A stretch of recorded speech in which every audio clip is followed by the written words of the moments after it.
Welcome to today's episode of The Square. As you can tell, we have escaped the office. We are in beautiful, sunny, and most importantly, comfortable Torrance, California. I'm here with John Mayers, who is a associate principal. You're in the aviation sector in our Corgan, LA office. Thank you so much for being here. Well, thank you. I really appreciate the opportunity. Well, and you may hear a fair amount of background noise because we are at an active airport, but that just goes to really a perfect place for this conversation because you're not only an aviation architect, you're also an aviator yourself. But before we get into that, I'd love to talk a little bit about growing up in California because you're a native Californian. Tell me what it was like to grow up here. A lot of outdoor activities. There's a lot of culture here. But you know, the most important thing for me is you know, this is where my family is, and we've been here for 8 generations in Southern California. Really? Where specifically did you grow up? I grew up in a lot of places. You know, my dad was he was a naval aviator, okay. so we spent a lot of time on a lot of bases. Yeah. But here in California, mostly my formative years, I grew up in San Diego.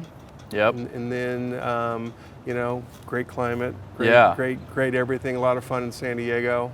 Great fish tacos. Great fish tacos. You know, they call it America's finest city. Yeah.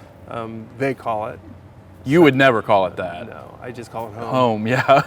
So with your dad being a naval aviator, it seems like you would come by the aviation bug rather honestly. Was it architecture or aviation that was a passion that hit first? Actually, it was a little bit of both, and I'll tell you a little story about that.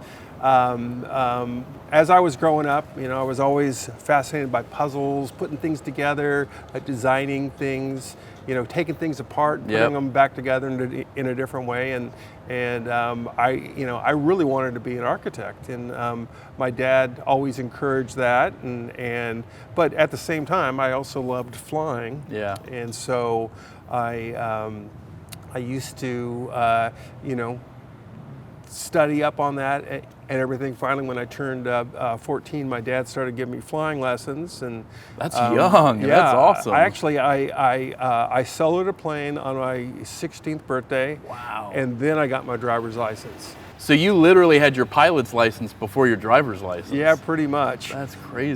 So I continued to fly through high school. I went away to college. Finances were not exactly in the right spot for me to continue flying in college, but actually when I was a senior, I started getting recruited by the Navy to be a pilot in the Navy, and so I was really excited. You know, they flew a plane up from one of the bases to take me for a flight and you know, kind of introduce me and, you know, feel me out and everything. So I went, I took the flight, I was so excited. I picked up the phone, I called my dad, I said, "Dad, guess what I just did? I just went flying in a Navy plane." He says, "You didn't sign anything, did you?" I'm like, "What?" He says, "You didn't sign anything, right?" I'm like, "No, they just gave me pizza." And, you know, so my dad actually had a long talk with me and talked me out of becoming a naval aviator. And he said, architecture is your passion. It's, you know, there's much more potential of a career there for you. Yeah. And you know what? If it doesn't work out, you can always join the Navy. You can always go back. Yep. So then you went to school where for your architecture? Cal Poly San Luis Obispo. And then once you graduated, what happened? Well, I went back to San Diego. I lived with my folks for about a year and 5 months and 14 days and 8 hours. Not that anyone was counting. Not that anyone was counting. You know, it's kind of hard to make that move back. But I was actually able to pay off all my student loans within, you know, 18 months. But that's awesome. You know, just living at home and everything. And did you start right in with an architecture firm? Yeah, I graduated on Saturday. I started work on Monday. That's so awesome. No, it's not. Where did you start working? I was working in San Diego, actually for another pilot, a fellow named Larry Yakel, who had a hangar right next to my dad. So that's how I met him, and he hired me. and we were doing a lot of actually kind of fun stuff. We were doing retail TIs and some restaurants, some small commercial, but it wasn't for me. I wanted something a little bit bigger, something I could really sink my teeth into. Was there ever another kind of flavor of architecture that appealed to you, or was it always kind of this perfect marriage of your two passions for aviation? I honestly didn't know that people designed airport terminals. I just, I thought about it, but I thought it was something that maybe the FAA did it, something like that. I didn't really have a lot of exposure to it. So when I decided to spread my wings, pun intended, I moved up to LA. That's where there's a lot of large firms doing big work, Type 1 construction. And I started interviewing around, and I interviewed at a firm up here, and I walked in the door and I was looking at some of their stuff. This is before the internet, where you couldn't just go Google it. Exactly. And so I started seeing these airline terminals and these kinds of projects, and so I just started talking to them, and I'm like, wow, this is really great. Where'd you get these neat pictures? And it's like, well, we designed this. I'm like, what? You can design these? And so I was able to get a job with them and start my career off, and had a great opportunity to find out that this sector existed and that I could be a part of it. Were airports to that point more of a functional architecture kind of in the back of your mind, or was that the first time you kind of thought of as a passenger journey, or the architecture kind of serving as a gateway for a community? Well, when I was a kid, we did a lot of traveling. Sure. And so I spent a lot of time in airports. And back in the 60s and the 70s, an airport was a ticket counter, a cafeteria, and the gate where you went to your plane. Right. They didn't have, this was pre-security. They didn't even have a security checkpoint. Sure. The concessions were terrible. Yeah. The facilities were awful. And I remember that as a kid, and I always kind of kept that in my mind as I was doing these projects. How can we make this passenger experience better? How can we make this a pleasurable experience? And that's also the way that the industry has been going. How can we keep our customers happy and spending money in our buildings? So now you've got 30 plus years of aviation architecture experience. Do you think back to that conversation with your dad, and do you think it was purely, hey, I see that there's this passion for architecture that you have, that's what you should go after, or is there anything else to that in terms of wanting to have, maybe a better quality of life for you? I think there was a little bit of subtext. One of the things about being in the Navy or something like that is that you're always having to answer to a chain of command that may go up far beyond you, and so you've got a lot of people that are making decisions for you that may or may not be in your best interest. And so I think that he always knew that by being a professional, being in a profession, and being able to work in the management of that profession, that I would have a lot more control over my life and what kinds of things I did. So it sounds like there might be a little bit of a context around your dad wanting you to be able to kind of be the master of your own ship, to mix metaphors there. Yep. Was that did he have experience in or was there an experience that kind of informed that, him wanting that for you? He used to tell me a lot of stories. He flew in combat for the Navy, so obviously it's not something that you do every day, and there's a certain amount of danger. He was telling me this one story. He was flying combat air patrol for the carrier, which is basically they're just kind of flying around looking for things to, that might be dangerous. Exactly. So the Russians flew a Bear bomber, which they used to fly these things over the carriers, and so they said, go up and intercept this guy. And my dad's like, okay. Yeah. So he goes up and he intercepts him, and he turns his radar lock on, for the Sparrow missiles. Yep. And the people on the carrier are saying, "What are you doing?" He says, "Well, you told me to go intercept the guy. Do you want me to shoot him down now?" Yeah. And they're like, "No, no, no, no. We don't shoot these guys down. We just go, intercept." And he says, "Well, every time that you put me in this plane, you send me off a catapult, you make me try to land on the back of a tiny ship with the with the cable, you're putting my life in danger." Yeah. And so if you're doing that just for some kind of a political statement or some kind of thing, I don't want to do that. Yeah. And so that was kind of a turning point, I think, in his career. And it's a story that resonated with me. Yeah. Is that when you put your life, your career, whatever, in the hands of other people, you better be able to trust those people and know that they have your best interests in mind. Being at an airport, there is going to be a little bit of background noise, so you guys get to enjoy that. But speaking of kind of that family aspect, one of the things that I have appreciated about you throughout knowing you for the last 10 plus years is your kind of view of your team as your family.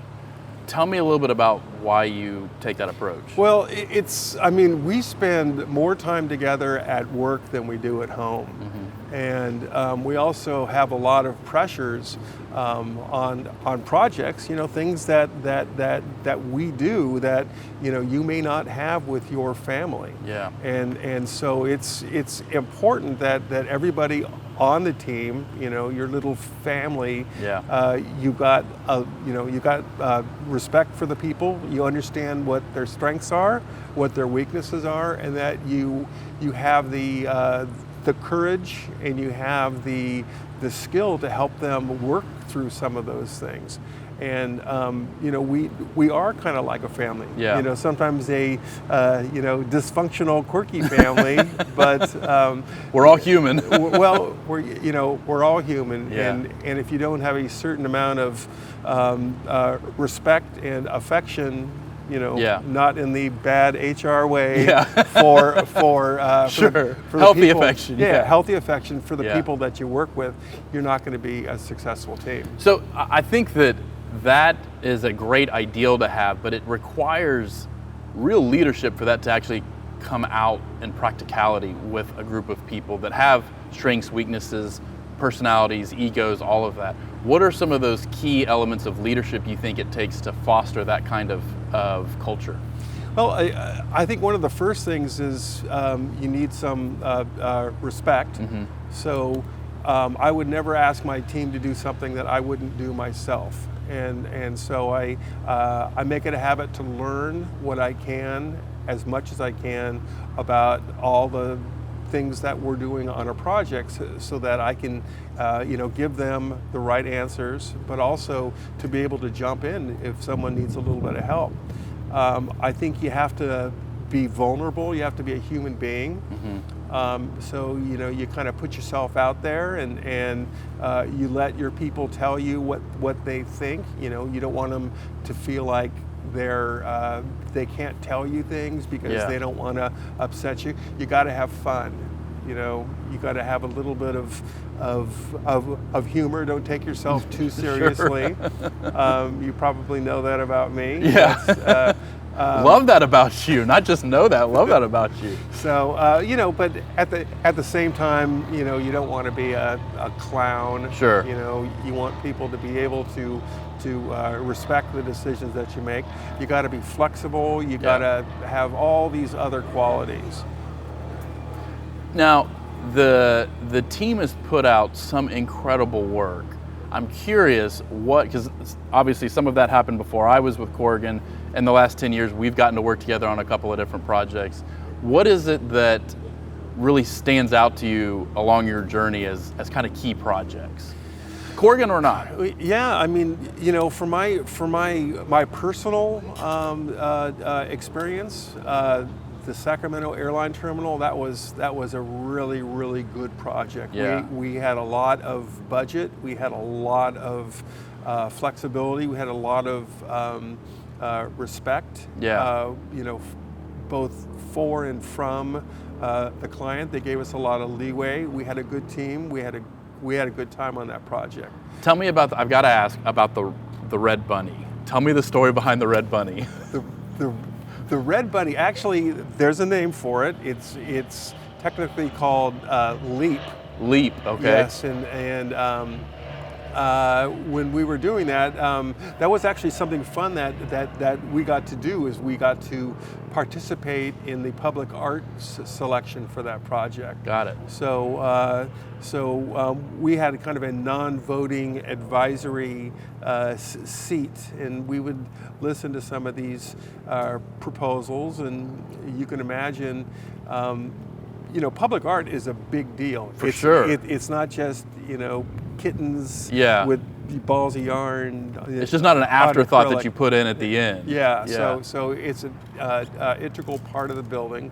As part of this process, the Public Arts Commission up there had over 300 solicitations for some of these projects, and so we got a chance to go through them. Some had a lot of merit. Some were crazy good. Yeah. Some were Crazy not bad. good. Oh boy, yeah. If we had an hour, I could tell you about some of them. But the Red Rabbit was one that was selected, and the artist, the first time he told the story, it was all about red being the color of speed and rabbit being the fastest animal. Right. And then next time he told the story, it was the rabbit was the Chinese symbol of something. So, but that's part of the fun. But anyway. The original concept was for a fiberglass rabbit that was going to be smooth. And so by the time the fire department got a hold of that and went through the concept, they're like, we're not going to put a explosive, flammable rabbit in the middle of this thing. Meanwhile, the building is being constructed, so they switched to the metal rabbit.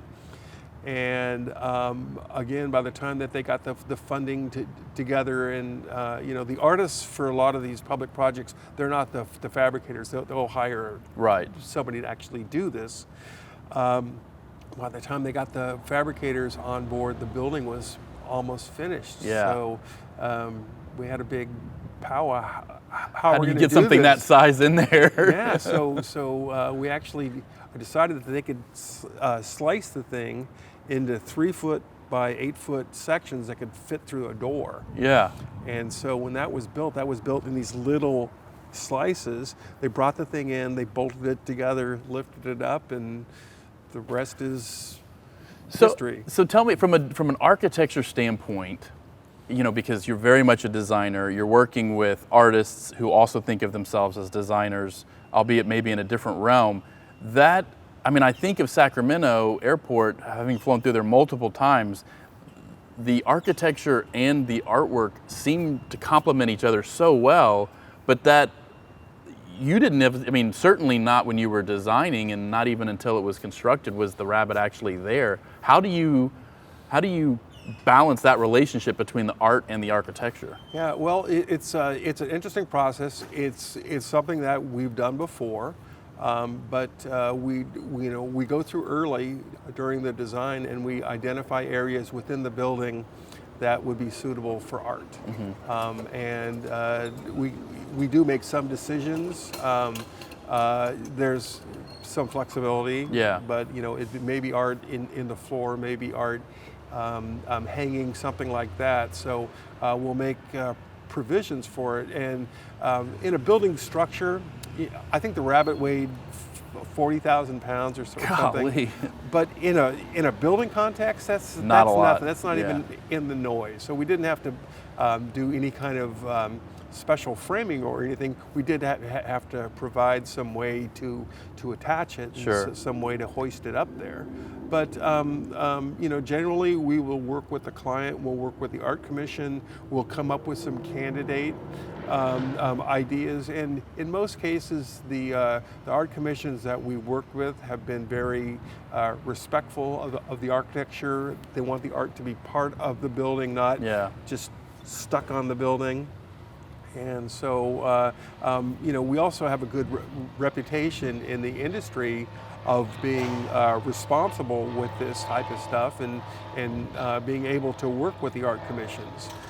Are there any other projects that kind of stand out in your mind as kind of those key milestone projects over the journey you've had as an architect? Yeah, I mean, we've done a lot of the big projects, but something that we're really getting our hands into now are some of the smaller regional airports. And for right now, for instance, right now we're doing the Long Beach landside, and that's a fantastic project. It's not a big, complicated billion-dollar terminal. It's a $100 million project. Right. But it's of a much smaller, more personal scale there, and the motivation of the airport is great. They loved our design. Yeah. And it gives us a chance to make an airport that's a little more people focused, a little more pedestrian focused, and less big industrial bandwidth. Bandwidth, I like that.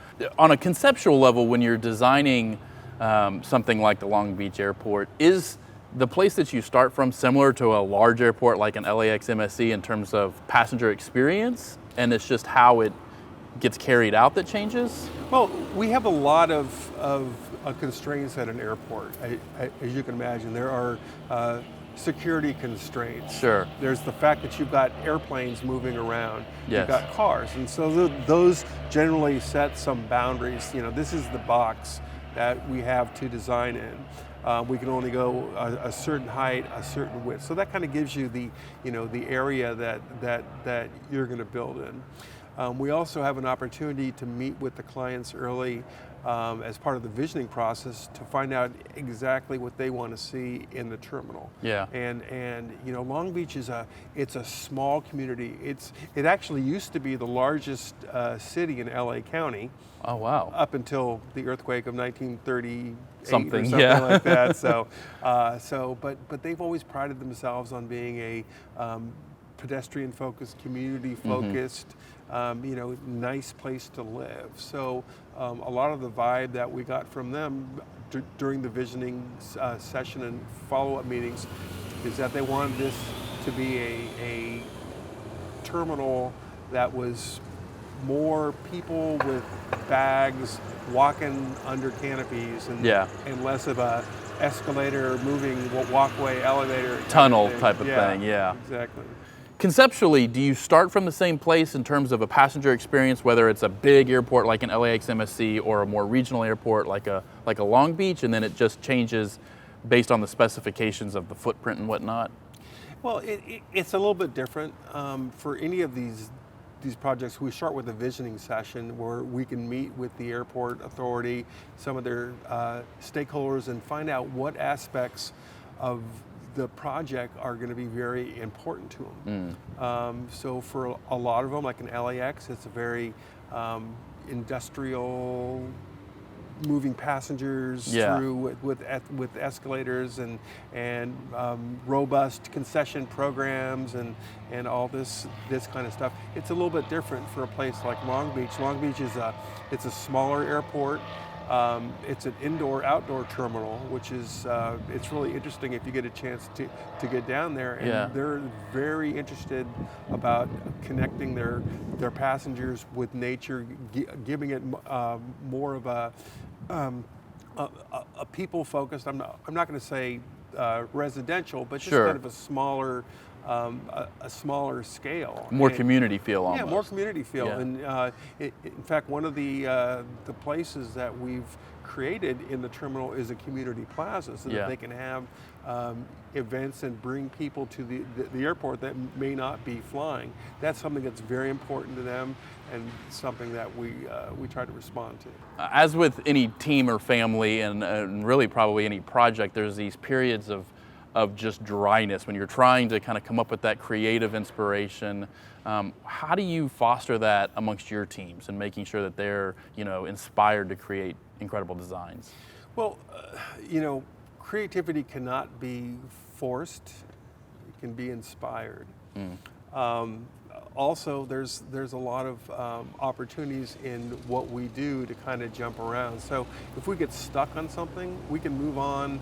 We can focus on another aspect of the project, and we can work on that. And so sometimes that will inspire us as we go back and can take a fresh look at one of the things that we got stuck on.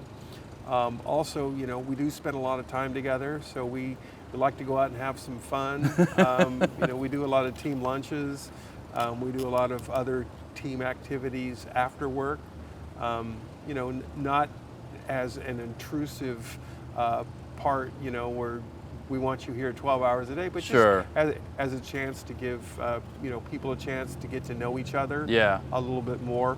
Plus, we have a younger staff. There's a lot of people that aren't married or maybe don't have families here. So it's just a good way for us all to connect, a good way for us to get to know each other and build respect. So tell me something that you enjoy that has nothing to do with aviation or architecture. I'm kind of glancing over that beautiful car behind you. I could tell you that I love long walks at the beach, and I do. And you have a beautiful beach to walk on. Yes, but I do like cars. Do you just like things that go fast at this point? Well, it's more than that. I mean, this thing behind me, I think is one of the most beautifully designed, shaped cars in my price range. Yeah. That I've ever seen. Yeah. And I love driving it. I love working on it. Yeah. I love washing it. Tell me some of the cars you've had over the years in your collection. Oh boy, I've had a Viper GTS. Yep. I've had a 1965 Corvette Stingray convertible, red, black, radio delete, 327, 350, with a 411 rear end. I love that car. Actually, I was able to sell that car and buy a condo. So that's a good trade. That was a good investment. I've had pretty much every BMW or Mercedes made, and I've had a couple of weird cars. Oh yeah? I had a what? Well, I had a Jaguar XJS. Yeah. Convertible, which was a weird car, and then I had a Cadillac convertible, but it didn't come convertible from the factory. It was me and a couple guys, a 12-pack and a carbon blade saw. But that was stories that'll last a lifetime. Yeah, but that was a fun car. Carbon blade saw. So is there anything else that you find is like a passion or a hobby that just you get fulfillment out of? I like seeing live music. Again, I like to enjoy nature. I love the Southern California climate and lifestyle as well. So there's always a lot of things for one to do out here. Yeah. Never a dull moment. Never a dull moment. Well, looking back, you've got 30 years under your belt, plenty more to go, but are there, let's say that we'll have a looper moment here. You ran into your 22-year-old self. Is there something you would tell them as a word of advice that you wish you'd known? Just pay attention to what's going on around you. Pay attention to what's going on in the world. And I think all of us has an opportunity to make a big difference if we just kind of get outside of what we're doing, what's in front of us, and just kind of look at the big picture. Look at things that are going on around the world. Look at things that are going on in society, and I think we all have the opportunity to make a bigger difference than we do. Is there anything you would have done differently, knowing what you know now? Probably would have joined Corgan earlier. Well, at the risk of it being a shameless plug, I'm curious why. Well, at the other firms that I work with, they were small firms, and they gave me a great opportunity to do a lot of work. I mean, my first boss basically says, hey, I'm going to Hawaii for 4 months, do whatever you need to do. Yeah. And so I got a chance to learn, not only design, not only get construction documents, but responding to proposals, doing specifications, doing a lot of field work. And so I was there for a little over a year and a half, and I did everything. I got to do everything. Yeah. And it was a great opportunity. But the resources were limited. The ability to advance was limited. And just the sheer kind of brain trust that we have at Corgan. Yeah. There's always somebody that knows the answer. There's always somebody that knows a little bit more. And so having the opportunities, the resources, and the people available that you have at a big firm like Corgan, and a good, respectable base, to draw from. Yeah. There's no limit to what you can do. Certainly, the aviation industry specifically has had a lot of tumultuous milestones. You have 9/11. You have the crash in 08. You have COVID.